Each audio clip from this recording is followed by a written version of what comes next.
This garden of an intensive production and of high quality yield has been worked with a new system for maintaining the fertility of the soil.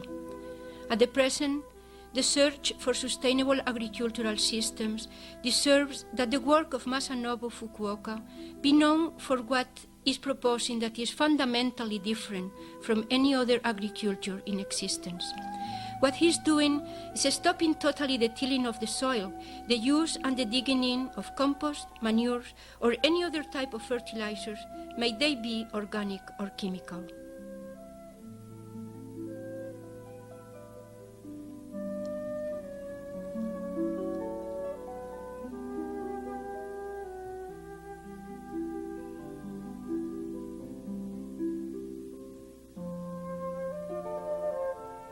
Fukuoka is a macrobiologist and farmer from Japan who in 1937 started a revolutionary agriculture that could be considered as the first agronomical reform since agriculture exists. I am a farmer living in France. My organic agriculture apprenticeship took place in California in the early 60s. The plowing, the tilling of the soil that I was supposed to do kept reminding me of the burnt, suffering earth of the Castilian wheat fields in Spain. I became interested in the work of Fukuoka in 1978 when I read his book. His work was living proof of the validity of my intuition that tilling the soil was not necessary. But the results that I had by imitating him were so disappointing that very quickly I realized the need to modify and to adapt his system to other cultural and climatic conditions. The garden that you see here has been done following the same principles that Fukuoka proposes so as to have high-quality yields while maintaining permanently the self-fertility of a wild soil. This agronomical system uses the dynamics of the synergistic law.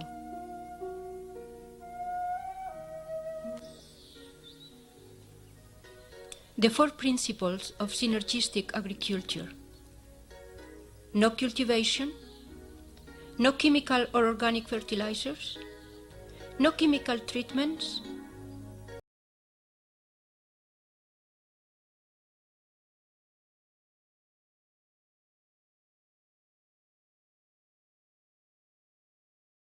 the last tilling of the soil has been done, sticks are set up to establish the space for the paths and for the beds.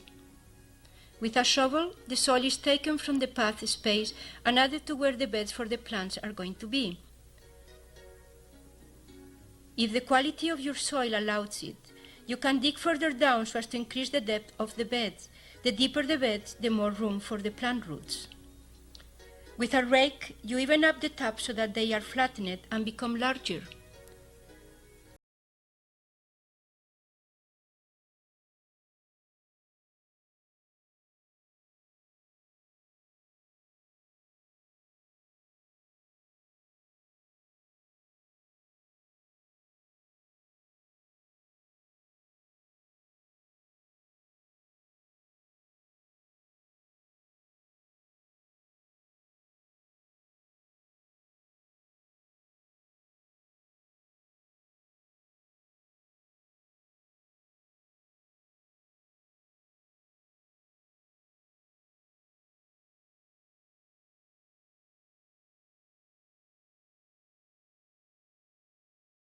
Any shape that you wish, but remember always to be able to reach the center without having to strain yourself. Straw as mulch, easy to use, quick to put, and it maintains the soil structure while enriching the earth. These beds are about 20 inches tall. They reach up to my knees.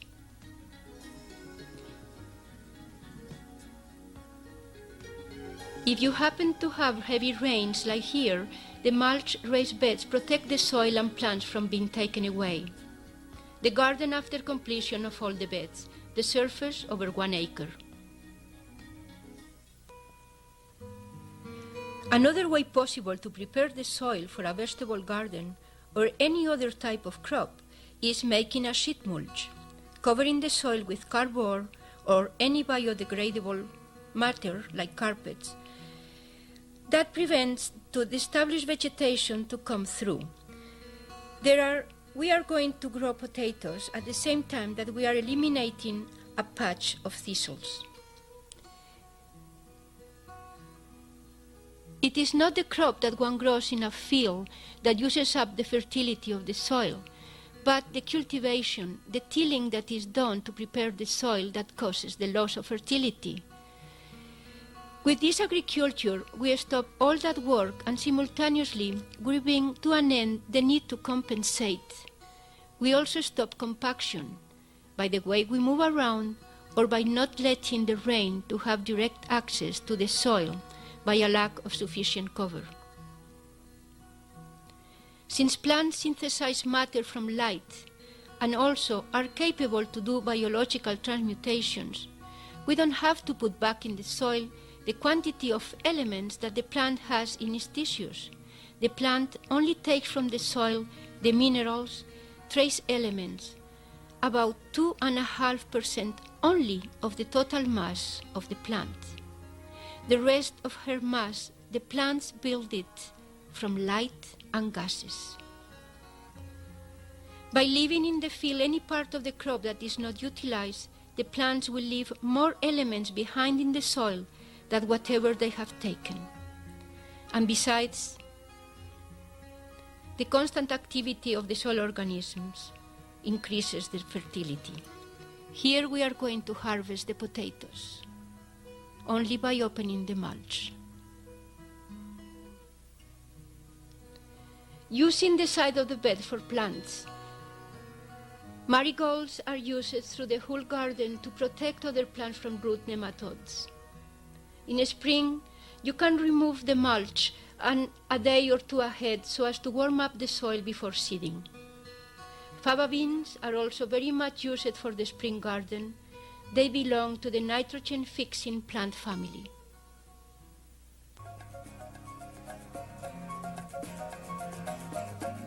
Although we don't depend on compost to fertilize the garden, we do recycle all the kitchen and household biodegradable refuse, and the compost made can then be used in the greenhouse or for the flats to start plants.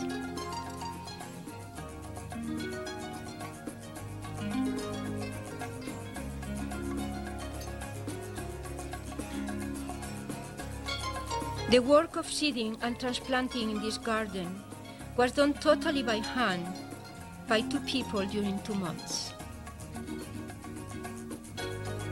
Synergistic agriculture functions with combined action and cooperative force among all the elements in the system, and thanks to the simultaneous action of separate agencies which together have greater total effect than the sum of their individual effects, living matter knows how to create order from chaos.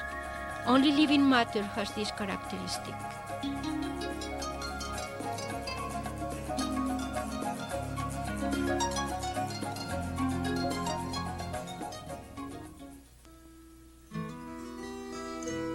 Peas, like the fava beans or any other bean, belongs to the nitrogen-fixing leguminous family. We use these edible plants that have a symbiotic relationship with bacteria capable to fix the nitrogen from the air into releasing it to the soil. The air is 78% nitrogen. Here we are seeing how beans are being sprinkled with ashes lightly. Ashes contain potash and stimulates the germinating of the beans. Legumes at any age are good activators of soil life. After harvest, the plants are cut. The roots are left within the soil, while the tops are allowed to lay in top of the beds as mulch. Don't dig them into the soil. The nitrogen-fixing microbes attached to the roots transfer atmospheric nitrogen to ammonium. The ammonium penetrates the leguminous plant as an amino acid, or it is converted to a nitrate by the soil microbes and absorbed by other plants.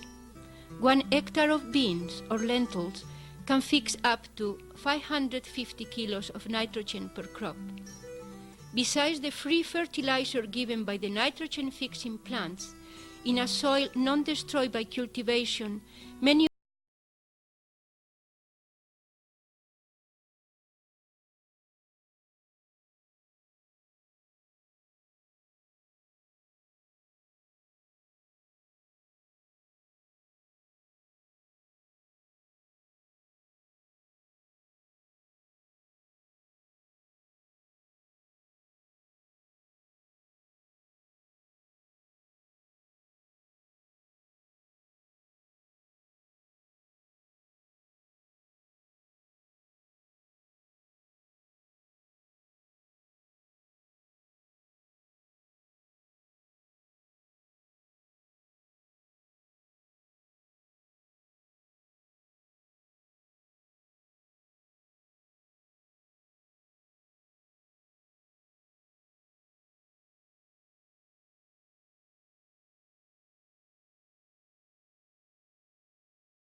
The decomposed, nearly stable remains of organic matter is responsible for the transformation of nutrients from mineral form into the soluble form that plants require.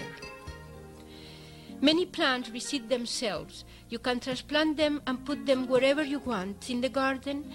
Here I'm taking Swiss chard. This is another advantage in allowing plants to finish their life cycle and seed themselves. Swiss chard can also be put on the sides of the beds.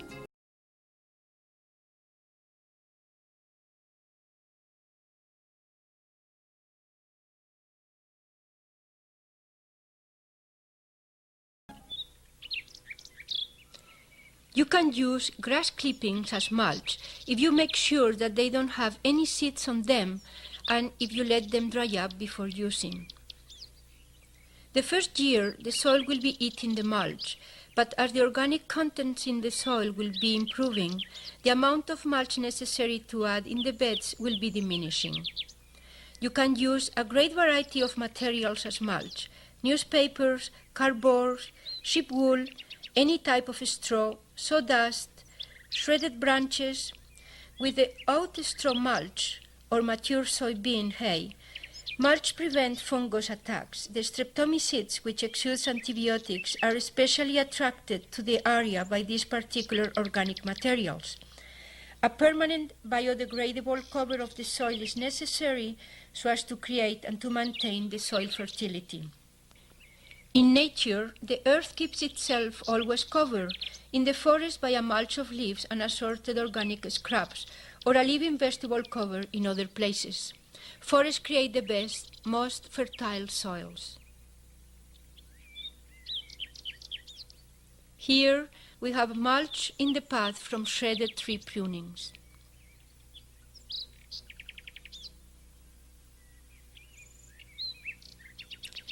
The first year of starting the garden, there will be as much weeding to do with this agriculture than with any other type. But with each passing year, the weeding will go on diminishing. What we have here is an evolving system.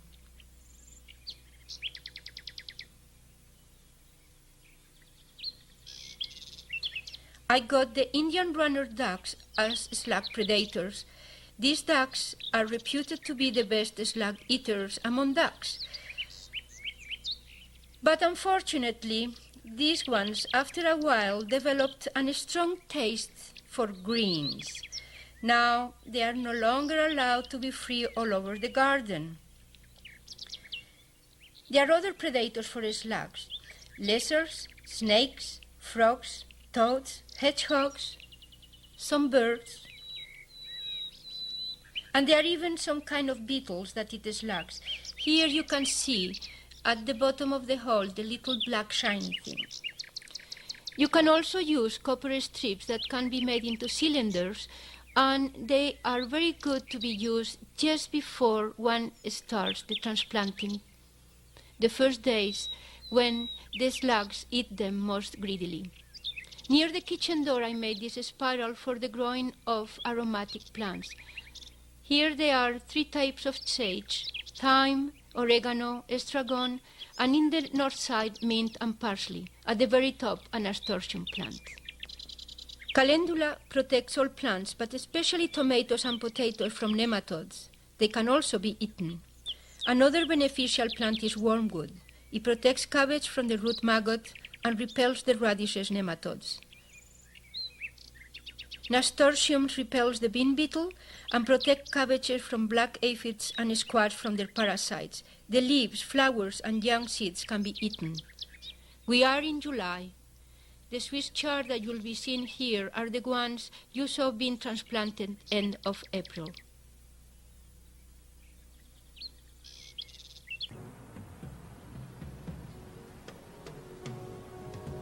Another important partner for the self-fertilization of the soil is the earthworm, the deep soil one, the nightcrawler type. This kind feeds on dead plants, leaves, stalks, roots. It does not eat compost. He also feeds on raw meat and fat and minimal soil fractions. The earthworm earthworm makes each day its own weight of castings. 1 hectare, about 2.5 acres, of non-traumatized soil can produce more than 10,000 kilos of castings in 1 year.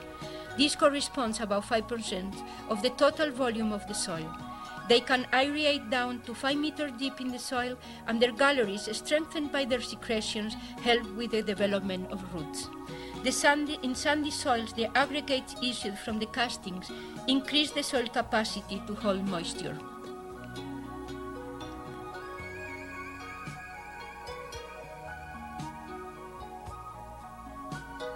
When harvesting plants like lettuce, cutting them well above the ground allows the plant to grow again. And besides making it possible for harvest again, it will give dead plant material for mulch.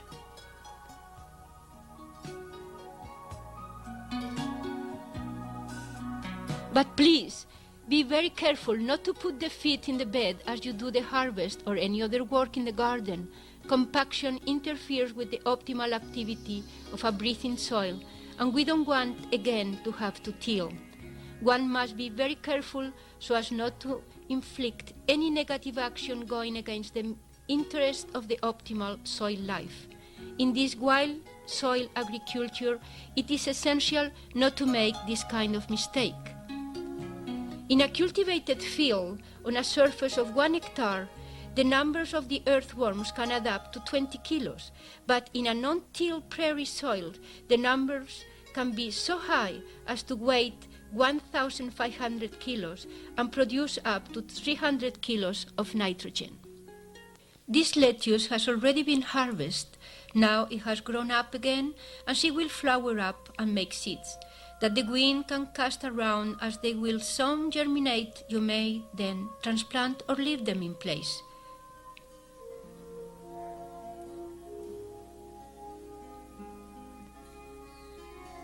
Marigolds are also very beneficial in the garden. They protect tomatoes from the white fly. Flowers are very important in this type of agriculture. They attract pollinizing insects, beneficial insects, predators. Besides, some have medicinal and economical value.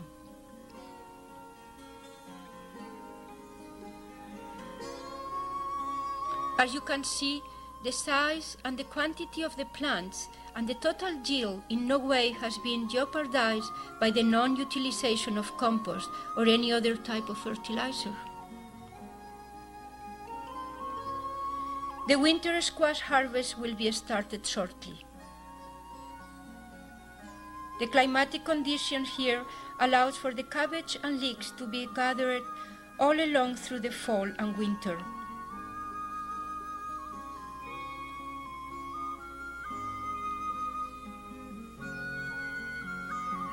Leeks and lettuces on the sides of the raised beds. The leeks here are 3 months after transplanting. The lettuces had been transplanted as soon as the previous ones are harvested. These tomato plants didn't require any treatment so as to keep them in good health and give a good harvest. The carrots had been seeded too close together and need thinning. Waiting to do it when they are a little big allows for the harvesting of delicious, tender baby carrots.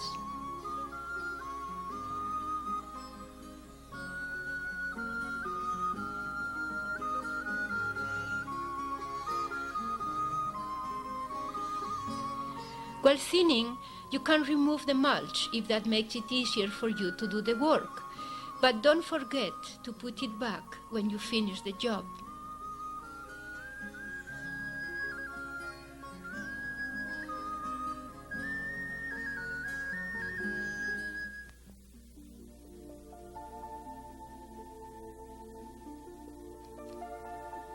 We are in the fall. Summer harvests are coming to the end.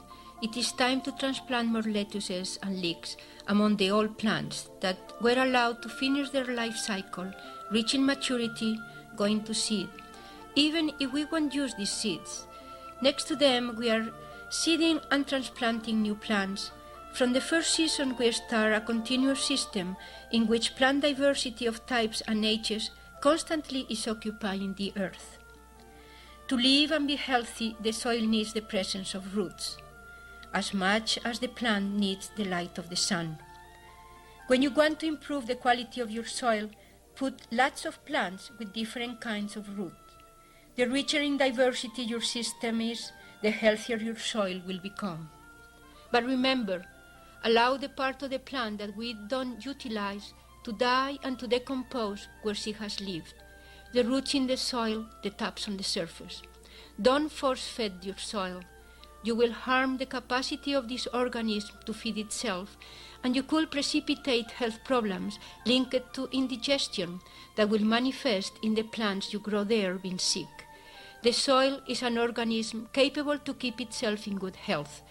Soil and plants make one indivisible system.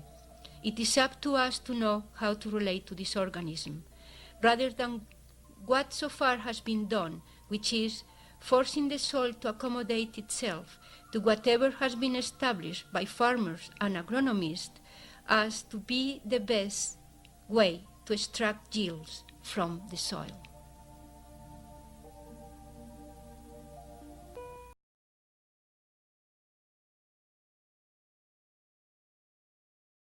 These beds are full of flowering celery and assorted spontaneous plants, so-called weeds. Weeding should have been done already,